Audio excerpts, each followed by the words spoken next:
एक अधूरी क्लास हमेशा अधूरी जानकारी देती है, इसलिए क्लास को अंत तक देखें। सभी को नमस्कार, मैं Himlata Verma HC² Himlata coaching classes में आप सभी का स्वागत करती हूं।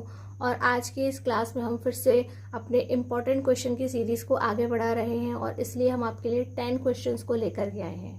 जिन 10 क्वेश्चंस के अंदर से 6 क्वेश्चन ऐसे हैं जिन्हें आप इजीली फाइंड कर सकते हैं, लेकिन ये सभी इम्पॉर्टेंट क्वेश्चन है इसलिए हम आपके लिए लेकर आए हैं। और 4 क्वेश्चंस ऐसे हैं जिन्हें हम आपको सॉल्व करना सिखाएंगे। आज हमने हेडिंग डाली है find the value of. Find the value of यानी कि आज हमें उनकी वैल्यू फाइंड करनी है, मान ज्ञात करना है। इफ यानी कि यदि, वहाँ आपको एक हिंट मिला होगा और उस हिंट के अकॉर्डिंग आपको वैल्यू फाइंड करनी होगी। हमारा फर्स्ट क्वेश्चन है tan theta is equal to A/B, यानी कि आपको अभी भी यहाँ पर जो है वह एक टी रेशियो मिला हुआ है, यानी कि एक त्रिकोणमितीय अनुपात मिला है जिससे आपको 2 साइड्स के बारे में पता चलता है। और आपको थर्ड साइड किससे मिलेगी? पाइथागोरस थ्योरम से मिलेगी।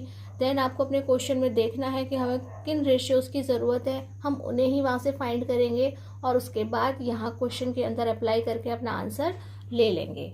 और इसी तरह से ये हमारा फर्स्ट, सेकंड, थर्ड और फोर्थ क्वेश्चन है जिन्हें आपको सॉल्व करना है।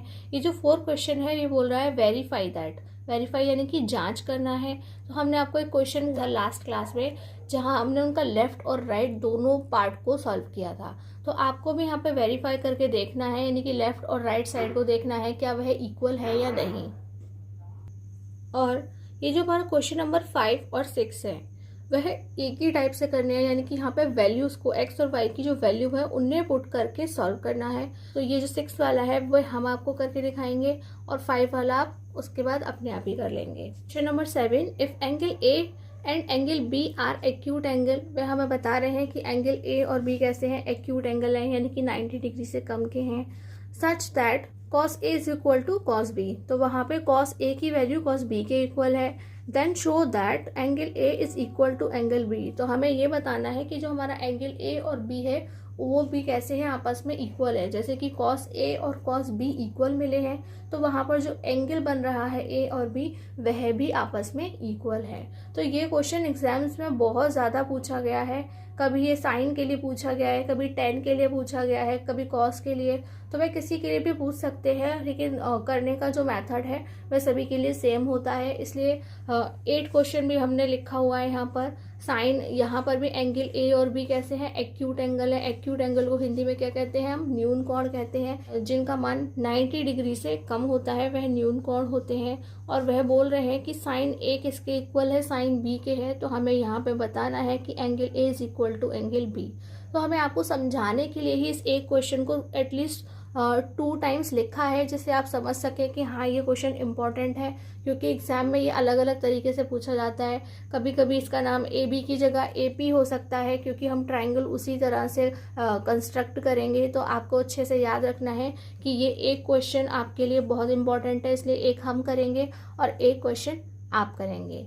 क्वेश्चन नंबर 9 है 3 cos theta minus 4 sin theta is equal to this, find tan theta. तो यहाँ पर आपको tan थीटा की वैल्यू को फाइंड करना है। ये क्वेश्चन भी हमें आपको करना सिखाएंगे।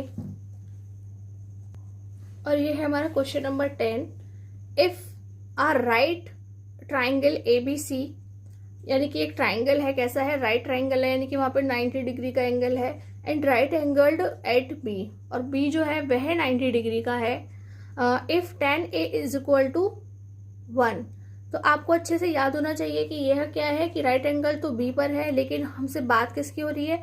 A की हो रही है। तो यह किस तरीके का है? जैसे हम क्या कहते हैं, रेफरेंस एंगल कहते हैं। तो हमें याद रखना है और उसी के अकॉर्डिंग इसे सॉल्व करना है। लेकिन यहाँ पे हमसे वेरीफाई करने के लिए पूछा है this is equal to this, तो आप इस क्वेश्चन को बिल्कुल उन्हीं दूसरे क्वेश्चंस की तरह कर सकते हैं जिन्हें हम रेफरेंस एंगल के लिए करते हैं। लेकिन इसको सॉल्व करने का एक दूसरा तरीका भी है, वह हम आपको सिखाएंगे। तो आप इन सभी क्वेश्चंस को नोट कर लीजिए और अब हम अपना वापस लौटेंगे। पहले हम क्वेश्चन नंबर 10 करके दिखाएंगे, फिर 9, फिर 8 और उसके बाद में हम 6 नंबर का क्वेश्चन आपको करके दिखाएंगे। और उसी तरीके से आप आसानी से अपने बचे हुए इन 6 क्वेश्चन को भी कर लेंगे। चलिए हम अपने क्वेश्चन नंबर 10 से स्टार्ट करते हैं। हमें अपने हिंट के साथ में काम करना है, यानी कि हिंट हमें क्या मिला है? tan A is equal to 1। तो हमें सिंपली यहाँ पे डायग्राम बनाने की ज़रूरत नहीं है अगर हम इसे पाइथागोरस थ्योरम यूज़ करके नहीं कर रहे हैं तो tan इज इक्वल टू 1 है, और tan को हम क्या लिख सकते हैं, अब तो आपको सभी फॉर्मूलाज अच्छे से याद हो गए होंगे, तो आप कहेंगे कि tan is equal to sine A upon cos A, और ये है हमारा 1। हम यहाँ पे ऐसे लिख करके क्रॉस मल्टीप्लाई करेंगे तो ये हो जाएगा sine A is equal to cos A. और अब हम क्या कर सकते हैं, साइन और कॉस को एक ही साइड ले जा सकते हैं, तो हम यहाँ लिखेंगे इन A minus cos A is equal to 0। हमें अब इसका स्क्वायर करना है, यानी कि इसके आगे अभी हम सॉल्व नहीं कर सकते, तो आपको ये हिंट अपने माइंड में रखना है कि आप इसे इक्वेशन का नाम दे दीजिए और यहाँ से आपको स्क्वायर करना है। तो आप लिखेंगे स्क्वायरिंग ऑन बोथ साइड्स। तो हम यहाँ पे जब स्क्वायर करेंगे तो उसे कैसे लिखेंगे, whole square of sine A minus cos A, इस तरह से। और 0 का स्क्वायर करके भी क्या होगा, 0 ही आएगा। तो हम इसको खोलेंगे। अब आपको अच्छे से A whole square of A minus B का जो हमारा फॉर्मूला है वह अच्छे से याद होगा। तो वह क्या होता है, A square plus B square minus 2ab। तो उसी के अकॉर्डिंग हम इसे खोलेंगे। तो हम यहाँ पे लिखेंगे A square plus B square minus 2ab is equal to 0। और अब आपको ये भी अच्छे से याद होगा कि ये जो साइन स्क्वायर ए प्लस कॉस स्क्वायर ए है वह किसके इक्वल होता है, तो आप कहेंगे वह 1 के इक्वल होता है। तो ये हो गया 1 minus 2 sine A into cos A is equal to 0। और हम इसे क्या करेंगे, दूसरी साइड ले जाएंगे, तो यह क्या हो जाएगा 2 sine A cos A is equal to 1। यानी कि जो हमसे कहा था कि वेरीफाई करके बताइए वह वेरीफाई हो गया है। हमने उस वैल्यू को फाइंड कर लिया है जो क्वेश्चन में पूछी गई थी, जांच करने के लिए कि वह ठीक है या नहीं। तो आप इसे पाइथागोरस थ्योरम से भी सॉल्व कर सकते हैं और उसके साथ साथ इस मेथड से भी कर सकते हैं। तो ये मेथड हमने इसलिए सिखाया है कि अलग अलग बुक्स में अलग अलग मेथड्स मिल जाते हैं, तो उस समय आपको ये ना लगे कि हमने इसे इस तरीके से क्यों नहीं कराया है। तो हम आपको बता रहे हैं उस तरीके से भी कर सकते हैं जहां हम पाइथागोरस थ्योरम यूज़ करते हैं, और हम इस तरह से भी इसे सॉल्व कर सकते हैं। ये हमने क्वेश्चन नंबर 9 अपना यहाँ पर लिख लिया है, जो हमें ये वैल्यू मिली है और हमें tan थीटा की वैल्यू को फाइंड करना है। तो हमें अपना काम किससे करना है, इससे करना है, इसलिए अब हम इसे लिख करके स्टार्ट करते हैं। तो हमें ये बिल्कुल अलग क्वेश्चन है, अब तक आपने ऐसा क्वेश्चन नहीं किया है, तो इसे बहुत ध्यान से करना है। तो आप याद रखिए कि यहाँ पे कॉस और साइन दोनों में ही हमारे लेफ्ट और राइट साइड में वैल्यूज़ रखी हुई हैं, इसलिए हम कॉस एक साइड लिख लेंगे और साइन की वैल्यू उसको एक साइड लिख लेंगे। तो ये हो गया हमारा 3 कॉस थीटा, और यहाँ पर 2 कॉस थीटा प्लस के हैं, इसलिए यहाँ के किसके हो जाएंगे, वह माइनस के हो जाएंगे। तो हम लिखेंगे minus 2 cos theta is equal to, यह यहाँ पे साइन थीटा प्लस के हैं तो प्लस के ही रहेंगे, लेकिन ये यहाँ से आएंगे, ये माइनस के हैं तो किसके हो जाएंगे, प्लस के हो जाएंगे। तो हम लिखेंगे प्लस 5 साइन थीटा। और 3 कॉस थीटा में से 2 कॉस थीटा माइनस करेंगे तो हमारे पास 1 कॉस थीटा लिखेंगे। ये लीजिए हम यहाँ पे 1 कॉस थीटा लिख देते हैं, और ये जो हमारा 5 साइन थीटा है, और सॉरी 5 नहीं 4 साइन थीटा है, तो ये जो हमारा 4 साइन थीटा और 1 साइन थीटा है उसे हम क्या लिखेंगे, हम उसे 5 साइन थीटा लिखेंगे। देखिए अब इस सिचुएशन में क्या होगा कि दोनों ही मल्टीप्लिकेशन की फॉर्म में, ये भी मल्टीप्लिकेशन की फॉर्म में है, तो यहाँ से कोई भी अगर दूसरा जाएगा तो वह किस में हो जाएगा, डिवाइड में चला जाएगा। तो हम यहाँ से ये जो कॉस थीटा है यहाँ पे मल्टीप्लिकेशन में है, दूसरी साइड ले आएंगे तो वह डिवाइड में आ जाएगा। तो हम क्या लिखेंगे, sine theta upon cos theta. इसी तरह से ये जो 5 है वह यहाँ मल्टीप्लिकेशन में है, और हम यहाँ देखेंगे तो कैसे लिखेंगे, डिवाइड में, तो हम क्या लिखेंगे 1/5। तो आप जानते हैं कि यह क्या है, sine theta upon cos theta का मतलब क्या होता है, tan थीटा। तो tan थीटा की जो वैल्यू है वह आपको कितनी मिल गई है, 1/5 उसकी वैल्यू हमें मिल गई है, और यही हमें फाइंड करना था। आप इसे अच्छे से नोट कर लें। नेक्स्ट क्वेश्चन देखते हैं। तो उन्होंने हमें हिंट में क्या दिया है कि एंगल ए और बी क्या है, एक्यूट एंगल है, यानी कि न्यून कोण है, यानी कि जिनकी वैल्यू 90 डिग्री से कम होती है, ऐसे हैं। और जो हमारा साइन ए है वह साइन बी के इक्वल है। तो अब हमें प्रूफ करना है कि जो ए है एंगल ए एंगल बी आपस में इक्वल हैं। अभी तो ये किस तरह से इक्वल है, साइन के साथ में इक्वल है, यानी कि जब हम साइन वाली साइड्स का रेशियो बनाएंगे उसके साथ में तो ये इक्वल हैं, लेकिन क्या ये अलग से ए और बी इक्वल होंगे? चलिए हम इसके लिए डायग्राम बनाते हैं, यानी कि यहाँ पे डायग्राम बनाना इम्पॉर्टेंट है, क्योंकि क्वेश्चन में जो चीज़ हमसे कही गई है हमें उसे अच्छे से बतानी भी होगी। कि हमारा ट्राइंगल ए बी सी बना दिया है और ये क्या है, एंगल ए और एंगल बी है। हमें प्रूफ करना है कि ये इक्वल है, और हमें हिंट मिला है कि साइन ए और साइन बी की वैल्यू इक्वल होती है, और ये कैसे हैं, एक्यूट एंगल है। तो अब हमें क्या करना होगा हमारे एंगल्स को इक्वल प्रूफ करने के लिए? तो आपको ये याद रखना होगा कि अगर इनकी साइड्स इक्वल होंगी, ठीक है, अगर इनकी ये टू साइड्स इक्वल हो जाएं, यानी कि जो एंगल ए के सामने है और एंगल बी के सामने है, हम ये आसानी से कह सकते हैं कि यहाँ पे जो एंगल ए और एंगल बी आपस में कैसे हैं, वह भी इक्वल होंगे। और हमें वो करना किससे है, हमें ये काम sine A is equal to sine B का जो हिंट मिला है उससे करना है। तो हम यहाँ पर उसे एक बार लिख लेते हैं, sine A is equal to sine B. तो अब हम देखेंगे कि ये जो हमारा साइन ए और साइन बी है, तो आप अपने डायग्राम में, यानी कि जो हमने डायग्राम बनाया है उसके अकॉर्डिंग भी ये नोट कर सकते हैं कि ये जो है वह क्या है, हमारी थर्ड साइड है, यानी कि सबसे बड़ी साइड है। ठीक, तो ये क्या होगा, ये हमारे लिए हाइपोटेनियस होगा। क्या होगा, हाइपोटेनियस होगा, यानी कि हिंदी में हम कहेंगे कि वह हमारे लिए कर्ण होगा। और यहाँ पर एक कोई सी भी एक भुजा पी होगी, यानी कि हमारा परपेंडिकुलर लंब होगी, और यहाँ कोई भी एक भुजा क्या होगी, बेस यानी कि आधार होगी।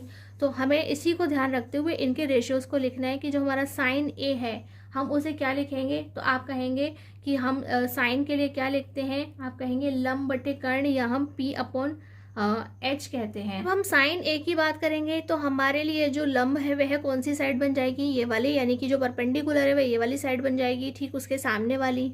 और जब हम साइन बी की बात करेंगे तो क्या होगा, ये वाला है वह उसका परपेंडिकुलर यानी कि लंब बन जाएगा। और हर बार दोनों के लिए हाइपोटेनियस यानी कि कर्ण एक ही रहेगा, क्योंकि आपको पता है कि अगर हमारे एंगल का नाम चेंज हो जाता है तो हमारी वैल्यूज़ भी जो बेस और परपेंडिकुलर की हैं वह चेंज हो जाती हैं। और जो हमारे सामने वाला होता है हमेशा वह क्या होता है, वह हमारे लिए परपेंडिकुलर होता है। तो इसके सामने ये है तो ये परपेंडिकुलर होगा, इसके सामने ये है तो ये परपेंडिकुलर यानी कि लंब होगा। तो हम इसे क्या लिखेंगे, sine A is equal to B C upon A B.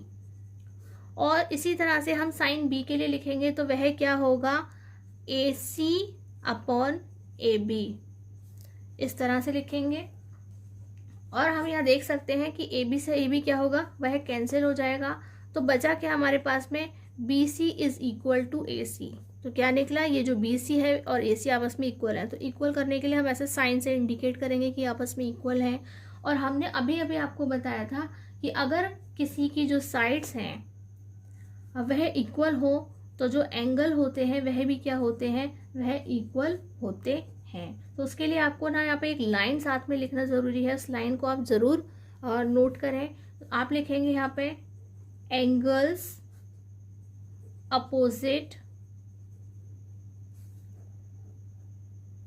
To equal sides are equal. यानी कि अगर किसी की दोनों साइड्स इक्वल हैं तो क्या होगा, उनके अपोजिट यानी कि उनके ठीक सामने वाले जो एंगल्स होंगे वह भी कैसे होंगे, इक्वल होंगे। और हिंदी में हम कहेंगे बराबर भुजाओं पर बने हुए कोण बराबर होते हैं। भुजा यानी कि साइड्स, उन पर बने हुए जो कोण हैं वह बराबर होते हैं। तो आपको बार बार वो पूछेगा कभी कॉस की फॉर्म में, तो याद रखिए आपको यहाँ पे कॉस का जो रेशियो बन रहा है वही लिखना होगा। वह टेन का देगा तो टेन का वही रेशियो लिखना होगा। वह जिन एंगल्स का नाम देगा उसी के अकॉर्डिंग हमें यहाँ पे नेम्स लिखने होंगे और उसी को प्रूफ करके दिखाना होगा। मेथड बिल्कुल सेम रहेगा। ये हमारा क्वेश्चन नंबर 6 है, जहाँ हमें एक्स और वाई की वैल्यू मिली है और हमें प्रूफ करना है कि ये जो हमारा लेफ्ट हैंड साइड है वह राइट हैंड साइड यानी कि 1 के इक्वल है। तो सबसे पहले हम अपना लेफ्ट हैंड साइड लिख लेते हैं और उसके बाद जो हमें एक्स और वाई की वैल्यू मिली है उसे हम पुट कर लेते हैं। देखिए हमने अपनी वैल्यूज़ को पुट कर लिया है और अब आगे हम इन्हें सॉल्व करने के लिए क्या करेंगे कि ये जो वहाँ पर माइनस का साइन है, दोनों साइड क्या है, माइनस का साइन है, इसलिए हमें अपने ब्रैकेट को खोलना होगा। तो जब हम अपने ब्रैकेट को ओपन करेंगे तो आपको याद रखना होगा, क्योंकि माइनस साइन की वजह से ये जो कुछ भी लिखा है उनके साइन चेंज हो जाएंगे, यानी कि ये पॉजिटिव है नेगेटिव हो जाएगा, ये नेगेटिव है पॉजिटिव हो जाएगा, और ठीक इसी तरह से यहाँ पे हमें करना है। तो हम अपने ब्रैकेट को हटाते हुए बिल्कुल ठीक तरीके से वैल्यूज़ को लिख लेते हैं। तो हम लिखेंगे यहाँ पे cot A plus cos A minus cot A plus cos A upon cot A plus cos A plus cot A minus cos A. और अब हम इसे वापस से बंद करते हैं अपने बड़े वाले ब्रैकेट में, और प्लस लगा के हम बचा हुआ पोर्शन भी लिख लेते हैं। तो ये हो जाएगा हमारा cot A plus cos A minus cot A, और हमारा एक कॉस बचेगा उसे हम ऊपर लिख देते हैं प्लस कॉस ए, और ये अपॉन 2, और ये सभी कैसे हैं, स्क्वायर में चल रहे हैं। और अब हम देखते हैं कि यहाँ पे क्या क्या कैंसिल हो रहा है। तो आप देखेंगे कि एक कॉट ए प्लस का है और एक माइनस का है, आपस में कैंसिल हो जाएंगे। और उसी तरह से यहाँ पर जो कॉस हैं वह पॉजिटिव और नेगेटिव है, वह कैंसिल हो जाएंगे। यहाँ पर जो हमारे कॉट ए हैं वह कैंसिल हो जाएंगे। तो जो बचा है हम उसे लिख लेंगे, ये कॉस ए और cos A, it means 2 cos A. और जो हम डिनोमिनेटर में देखते हैं तो ये हो गया हमारा 2 कॉट ए, स्क्वायर अभी भी साथ चल रहा है। और यहाँ हमारा बचा है हमारे पास में कॉस, यानी कि 2 कॉस ए अपॉन 2। तो ये जो हमारा 2 है वह आपस में कैंसिल हो जाएंगे। और ये जो कॉस ए है हम उसे क्या लिख रहे हैं, कॉस ए अपॉन 1। और जो हमारा कॉट है हम उसे किस तरह से खोल सकते हैं साइन और कॉस में, तो हम लिखेंगे कॉस ए अपॉन साइन ए। और ये भी क्या चल रहा है, स्क्वायर में चल रहा है। और यहाँ पे सिर्फ हमारे पास में क्या बचा है, कॉस, तो हम उसे स्क्वायर को खोल करके क्या लिखेंगे, कॉस स्क्वायर ए। यहाँ से ये जो हमारा दोनों का न्यूमिनेटर एक जैसा है वह कैंसिल हो जाएगा। और अब हम इसे जब ठीक करके लिखेंगे, यानी कि 1 2 3 4 है, तो हम आपको पहले भी सिखा चुके हैं कि ये जो 4 होता है वह 1 के पास जाता है, और जो हमारा 3 होता है वह 2 के पास जाता है, यानी कि इसे हम उल्टा करके लिखेंगे।